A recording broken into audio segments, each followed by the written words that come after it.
Hello everyone, welcome to Developing Success. This is Neha Agarwal. Recently, our government has launched Green Hydrogen Policy 2022, and India has become the 18th country in the world to launch a comprehensive green hydrogen policy. So what is green hydrogen? Yes, hydrogen एक colourless gas है, लेकिन इसके नाम के साथ बहुत सारे colours जुड़े हुए हैं. लेकिन ग्रीन हाइड्रोजन को समझने के पहले हमें दो कंसेप्ट समझना होगा. पहला, fossil fuels and carbon emission, and दूसरा, रिन्यूएबल सोर्सेज ऑफ एनर्जी. सो बात करते हैं हमारे पहले कंसेप्ट की, फॉसिल फ्यूल्स. सो फॉसिल फ्यूल्स क्या है? कोल, पेट्रोलियम, नेचुरल गैस. जब ये बर्न किया जाता है, एज अ फ्यूल यूज किया जाता है, तो इनमें से बहुत सारे गैसेस निकलते हैं बाहर, और वो गैसेस हैं ग्रीन हाउस गैसेस, जैसे कि carbon dioxide, methane, nitrous oxide etcetera. और इन गैसेस में बहुत पोटेंशियल होता है कि वो सन की एनर्जी को ट्रैप करें और हमारे एटमॉस्फेयर को वार्म बनाए, गर्म बनाए. और यही गैसेस बहुत बड़े कारण हैं हमारे ग्लोबल वार्मिंग के, जो फर्दर क्लाइमेट चेंज भी कर रहा है. अपार्ट फ्रॉम दिस, हम सभी जानते हैं कि इलेक्ट्रिसिटी जनरेशन के लिए मेनली 3 तरीके के हमारे पास प्लांट्स हैं, जैसे कि thermal power plants, hydel power plants and nuclear power plants. Thermal power plants में कोल को बर्न करके इलेक्ट्रिसिटी जनरेट किया जाता है. वाटर पावर प्लांट्स मतलब हाइडल पावर प्लांट्स में वाटर का यूज़ किया जाता है टर्बाइंस के लिए, एंड न्यूक्लियर पावर प्लांट्स के लिए यूरेनियम एंड प्लूटोनियम का यूज़ किया जाता है. सो जब भी थर्मल पावर प्लांट्स में इलेक्ट्रिसिटी का जनरेशन होता है, तब ग्रीन हाउस गैसेस भी उसके साथ बाहर आती है, जैसे कि कार्बन डाइऑक्साइड एंड मीथेन. अब समझते हैं हमारे दूसरे कंसेप्ट को, that is renewable energy. So renewable energy क्या है? Solar energy, tidal energy, wind energy, geothermal energy, hydel energy, ये सारी एनर्जी क्या है? रिन्यूएबल्स. रिन्यूएबल्स मतलब जिनका सप्लाई कभी ख़त्म नहीं होगा, जैसे कि solar energy, wind energy, geothermal energy. इनके लिए हमें रॉ मटेरियल पे डिपेंडेंट नहीं होना पड़ता, जैसे कि कोल, पेट्रोलियम पे डिपेंडेंट होना पड़ता है. और इनकी दूसरी खूबी ये है कि जब हम इन सोर्सेज से इलेक्ट्रिसिटी का जनरेशन करते हैं, तब किसी भी तरीके का कार्बन डाइऑक्साइड या मीथेन या किसी भी तरीके का ग्रीन हाउस गैस का एमिशन नहीं होता, और एनवायरनमेंट जो है वो पोल्यूशन से बच जाता है. अब आते हैं हमारे मेन टॉपिक पे, ग्रीन हाइड्रोजन.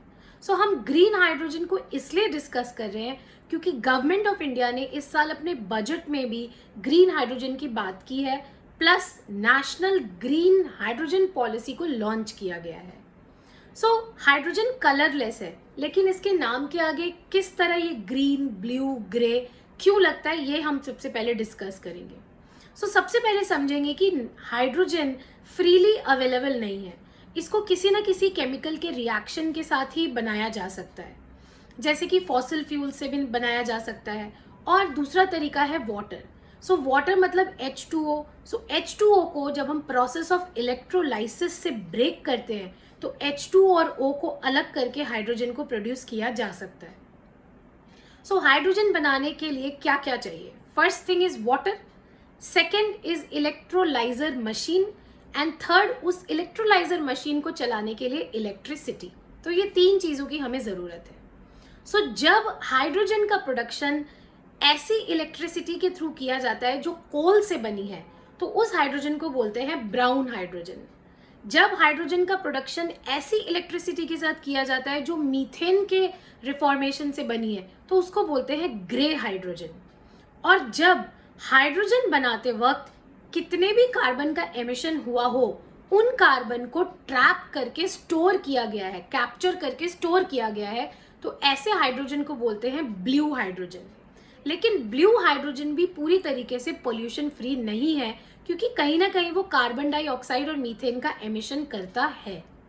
लेकिन ऐसा हाइड्रोजन का प्रोडक्शन जिसके इलेक्ट्रिसिटी के यूज़ में किसी भी तरीके का फॉसिल फ्यूल यूज़ नहीं हुआ है, और वो क्लीन टेक्नोलॉजी से बनी है, मतलब उसके इलेक्ट्रोलाइजर को चलाने के लिए solar energy, wind energy, geothermal energy या हाइडल एनर्जी का यूज़ हुआ है, तब उस हाइड्रोजन को बोलते हैं ग्रीन हाइड्रोजन. सो ऐसा हाइड्रोजन जिसके प्रोडक्शन में किसी भी तरीके का कार्बन का एमिशन नहीं हुआ, that is called green hydrogen. So national green hydrogen policy इसलिए आई है क्योंकि आने वाले दिनों में इंडियन गवर्नमेंट क्लीनर टेक्नोलॉजीज की तरफ मूव करना चाह रही है। That is why we are also giving a boost to the electric vehicles and also then hydrogen fuel powered vehicles. लेकिन हाइड्रोजन को स्टोर करना और ट्रांसपोर्ट करना इतना आसान नहीं है। इसके लिए एक इंफ्रास्ट्रक्चरल डेवलपमेंट की ज़रूरत है जो प्रॉपर डेडिकेटेड कॉरिडोर्स में पाइपलाइंस की मदद से हाइड्रोजन का ट्रांसपोर्टेशन कर सके। सो इस पॉलिसी में इंसेंटिव से लेके इंफ्रास्ट्रक्चर से लेके बहुत सारी बातें की गई हैं जो 2030 आते आते तक इम्प्लीमेंट भी की जाएंगी। सो इंडिया ने recently climate action plan COP26 में कहा है कि हम कार्बन एमिशन को ज़ीरो कर देंगे पूरे भारत में, पूरे इंडिया में up to 2070।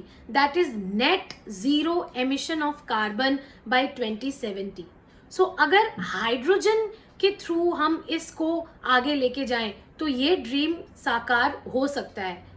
So 2070 net zero emission का जो भी ड्रीम है that can be achieved through the production of hydrogen. And also इस पॉलिसी के 3 बड़े एम है। The first aim is energy security in India, the second aim is energy sustainability and the third is energy access.